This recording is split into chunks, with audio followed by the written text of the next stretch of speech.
సంవత్సరాలు కలిసి ఉన్నాం, అన్నదమ్ముల్లా కలిసి ఉన్నాం, విడిపోయాని చెప్పి మేమంటుంటే ఇంకా ఇలాంటి వెకిలి చేస్తా ద్వారా మా గుండెల మీద గుద్దినట్టుగా లేదా అని చెప్పి అడుగుతారు అధ్యక్ష. మీరు తొక్కడం ఆమె సంస్కారం, చించడం ఆమె సంస్కారం. నేను అడుగుతా ఉన్నా ఇవాళ ఈ బిల్లు ప్రజలకి మా అమరవీరుల రక్తం ఉంది, ఈ బిల్లు ప్రజలకి మా అమర తల్లిదండ్రుల ఆక్రందనలు ఉన్నాయి అధ్యక్ష, వాళ్ళ కన్నీళ్ళు ఉన్నాయి అధ్యక్ష.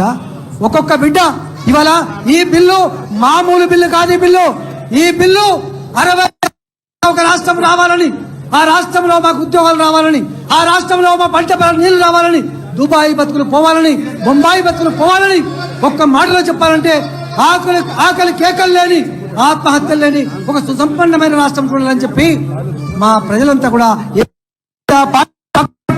జెండాను పక్కకు పెట్టి ఇవాళ తెలంగాణ మట్టి బిడ్డలుగా ఇలా ఒక్కటై కొట్లాడుతూ ఉంటే ఇవాళ దానికోసం 1000 మంది బిడ్డలు పోగొట్టుకున్నాం అధ్యక్ష.